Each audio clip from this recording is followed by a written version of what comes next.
Hello dear students, कैसे हैं आप सभी। आईसीटी वर्चुअल क्लासरूम देहरादून में आप सभी का स्वागत करती हूं। बच्चों, दशहरा जो बीत गया उसकी आप सभी को बहुत बहुत शुभकामनाएं। दशहरा कैसा पर्व है? आपका बुराई पे अच्छाई की विजय का पर्व है। तो ये सभी आप लोगों ने मनाया और अब क्या करेंगे बच्चों कि अब त्योहार हो गया है तो अब मन लगा के पढ़ाई करेंगे। क्लास 6 में आप सभी का स्वागत करती हूँ। मेरा नाम समता है, आप सबको पता है कि साइंस टीचर। हम लोग चलेंगे डिजिटल बोर्ड की तरफ बच्चों, और क्लास 6 के हम लोग के जो एक्सरसाइज के कुछ क्वेश्चन आंसर्स रह गए थे उसको आज हम क्या करेंगे, कंप्लीट करने की कोशिश करेंगे ताकि हम अगले सेशन से नया चैप्टर स्टार्ट कर सके। Let's go to the smart board. बच्चों, क्लास 6 में आप सभी का चैप्टर नंबर कौन सा चल रहा था? चैप्टर नंबर 4 चल रहा है, sorting materials into groups. Sorting materials into groups।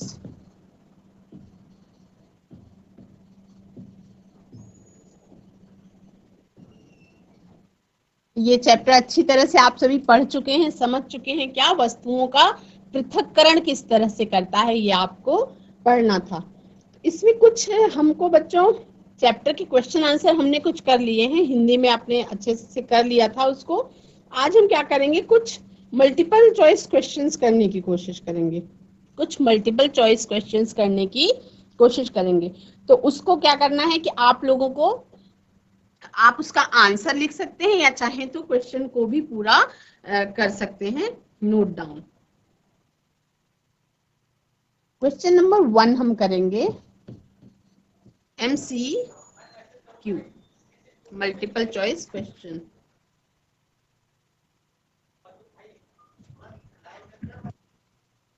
Question, an iron nail is kept in each of the following liquids.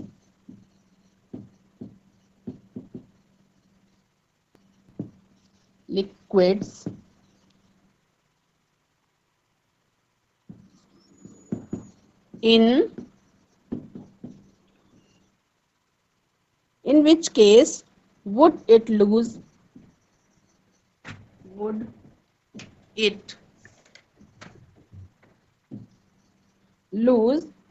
its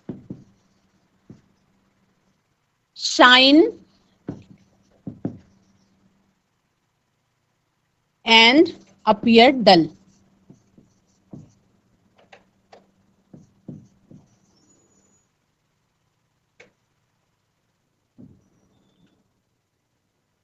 option number A है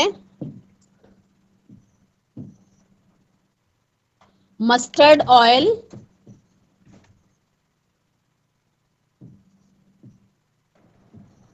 ऑप्शन नंबर ए है mustard oil. Option number B is soft drink. Option number B क्या है? Soft drink मतलब जैसे Thums Up या Coca Cola. Option number C is coconut oil.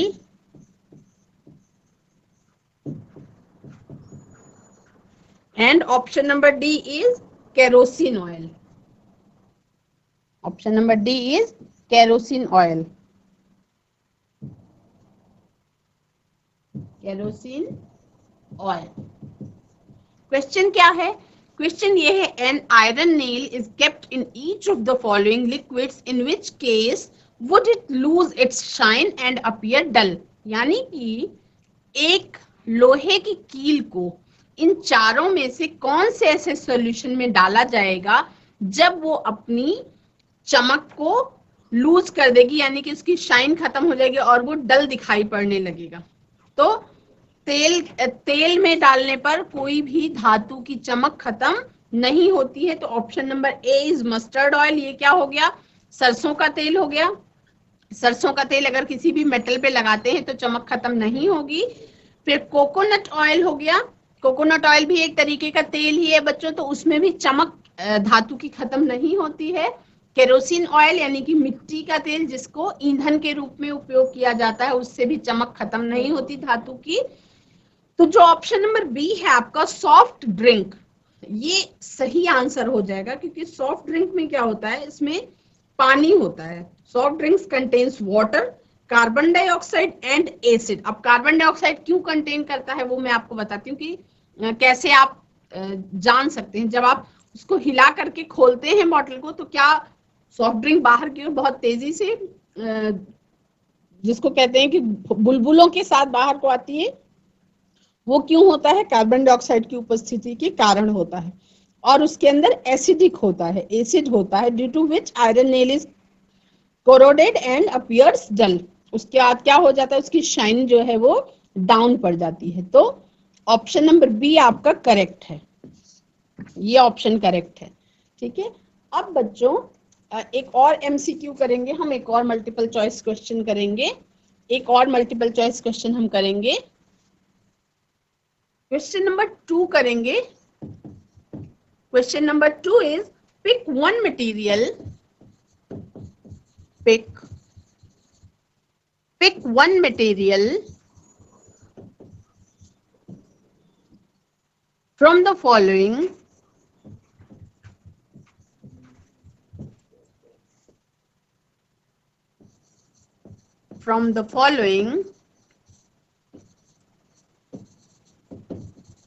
which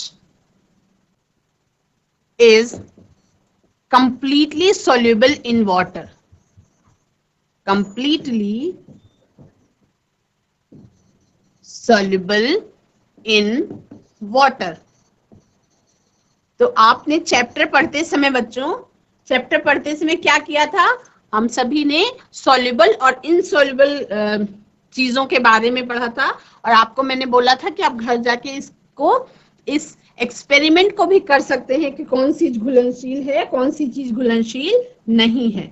तो अब इसको आपको मल्टीपल चॉइस क्वेश्चंस में करने की कोशिश करना है कि कौन सी चीज घुलनशील है और कौन सी चीज घुलनशील नहीं है। Option number B A is chalk powder, option number B is tea leaves, option number C is glucose,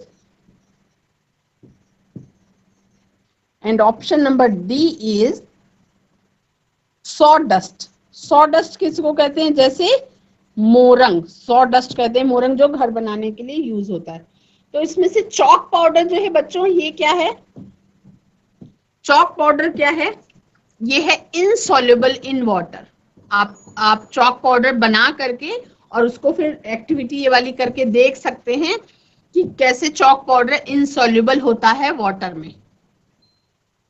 tea leaves जो हैं वो इनसॉल्युबल ही हैं, क्योंकि टी लीव्स को जब आप टेम्परेचर देते हैं पानी के साथ तब वो अपना रंग छोड़ती है, लेकिन टी लीव गायब नहीं होती। तो टी लीव्स भी जो है क्या है, इनसॉल्युबल है वाटर में। और ग्लूकोज और सॉडस्ट जो है, इसमें भी अगर आप पानी डालते हैं और उसको मिक्स करने की कोशिश करते हैं तो ये भी इनसॉल्युबल है। सॉडस्ट कौन सा होता है? जिसको मोरंग के नाम से भी जानते हैं आप, जो घर बनाने में यूज होता है ईंटों को जोड़ने के लिए। ग्लूकोज जो है ये आपका सॉल्युबल है, और जिसको कहते हैं कि कंप्लीटली सॉल्युबल पूछा गया है, तो ये क्या है आपका? ग्लूकोज जो है वो कंप्लीटली सॉल्युबल है। यानी कि अगर इसको आप पानी में मिक्स करते हैं तो ये जो है पूरी तरह से पानी में घुल जाता है, या कह सकते हैं कि पूरी तरह से जल में घुलनशील होता है। तो इस तरह से क्वेश्चंस आएंगे तो इसको आपको करना होगा। और एक क्वेश्चन में अगर आपको थोड़ा सा कॉन्सेप्ट आपका क्लियर है तो क्वेश्चन पूरा आपको पूरे मार्क्स दे के जाएगा। ठीक है, नेक्स्ट क्वेश्चन आ सकता है कि आपको क्या क्या चीज दी गई है, क्या क्या चीज आपको दी गई है?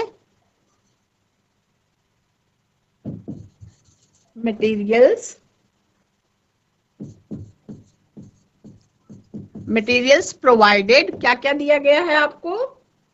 मैग्नीफाइंग ग्लास,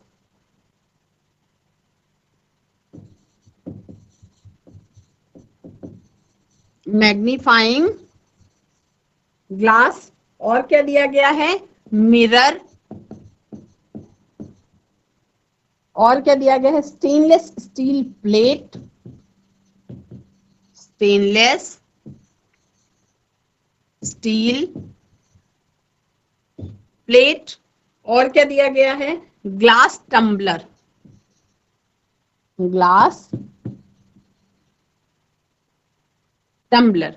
ये 4 चीजें दी गई हैं। और which of the above materials will you identify as transparent, इनमें में से कौन सी 100% ट्रांसपेरेंट है,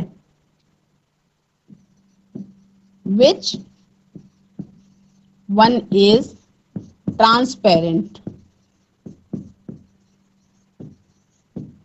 अगर इस तरह से दिया जाए, ऑप्शन ए है, इसको आप 1 लिखें, इसको आप 2 लिखें, इसको 3 लिखें और इसको 4 लिखें। तो ऑप्शन नंबर ए है कि 1 एंड 2, ये है। ऑप्शन नंबर बी है आपका 1 एंड 3,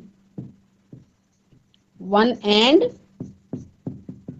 3। ऑप्शन नंबर सी है आपका 1 एंड 4,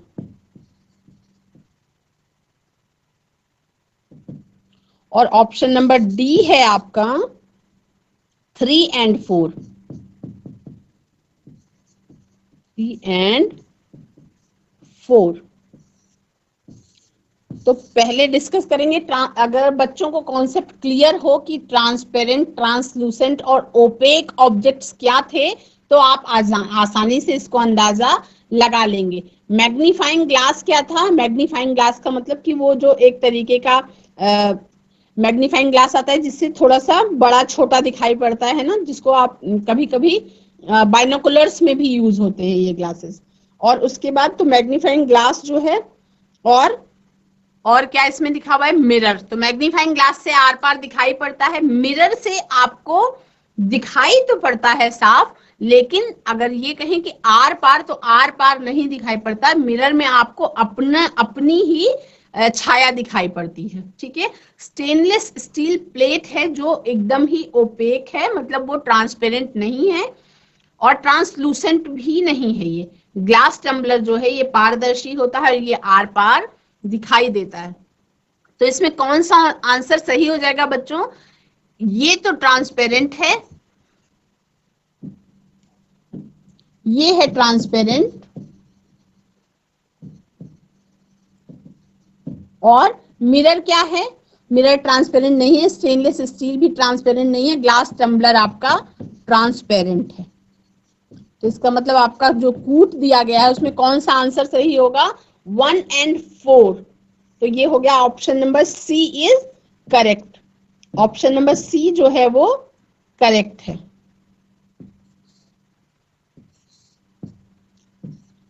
ये वाला है सत्य कि मैग्नीफाइंग ग्लास और ग्लास टम्बलर ये दोनों ट्रांसपेरेंट हैं।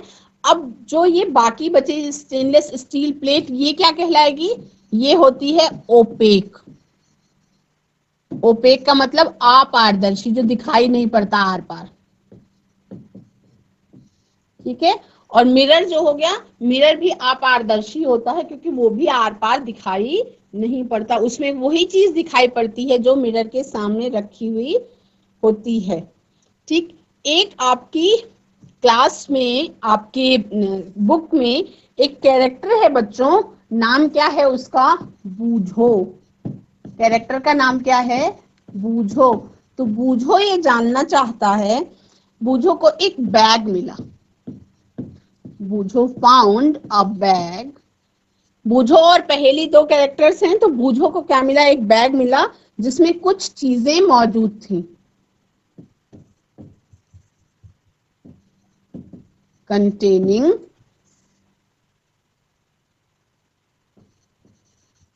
following materials।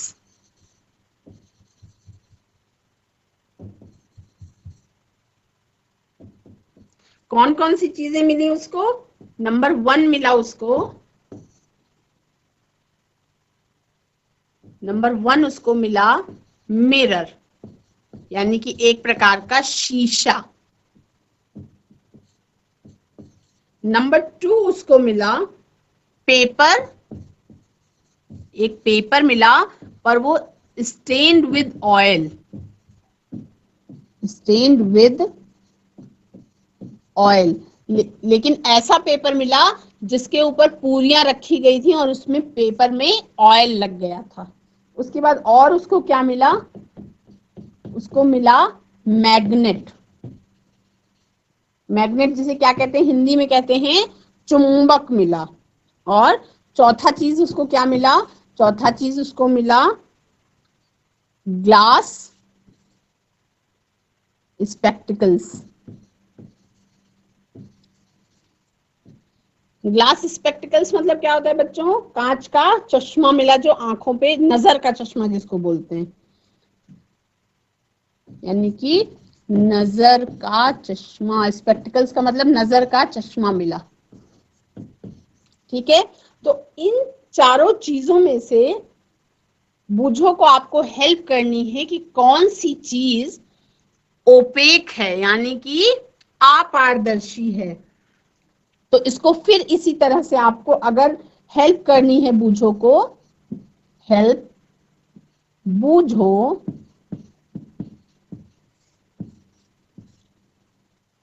To find out opaque materials.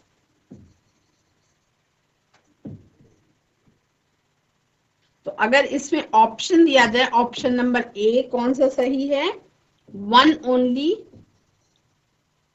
B अगर बोला जाए कि कौन सा सही है, 4 ओनली। सी अगर बोला जाए कि कौन सा सही है, 1 एंड 3, 1 एंड 3। और डी ऑप्शन अगर दिया जाए और उसमें बोला जाए कि कौन सा सही है, 2 and 4।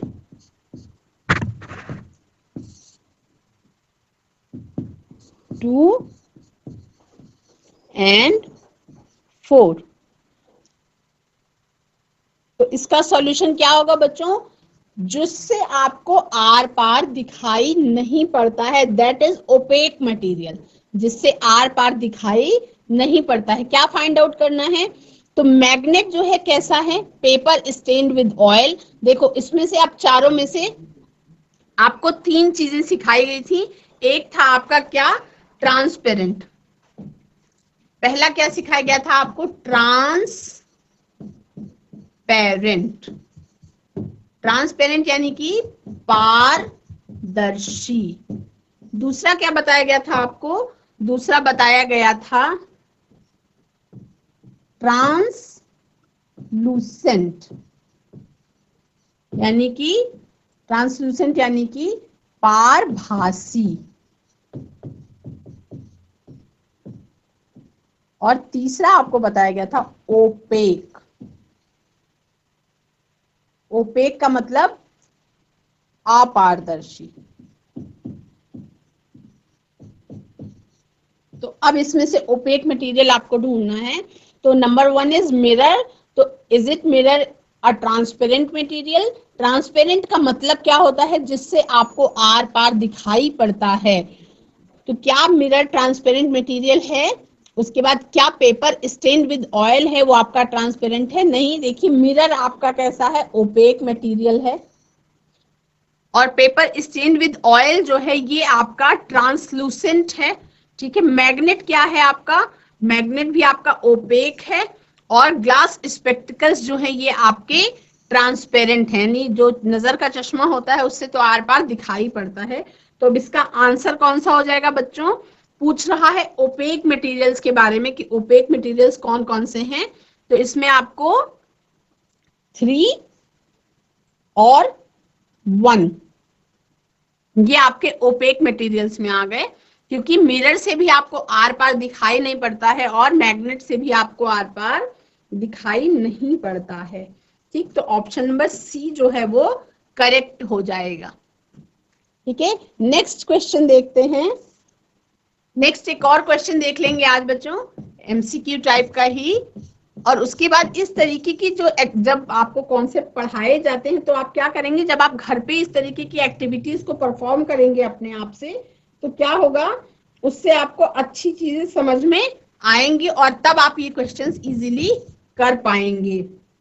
Which pair of substances among the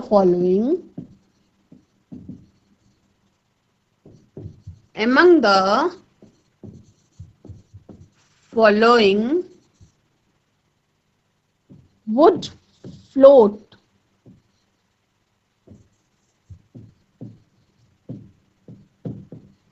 in a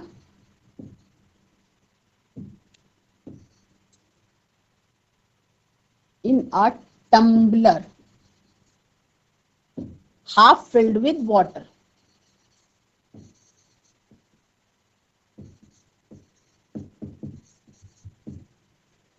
half filled with water.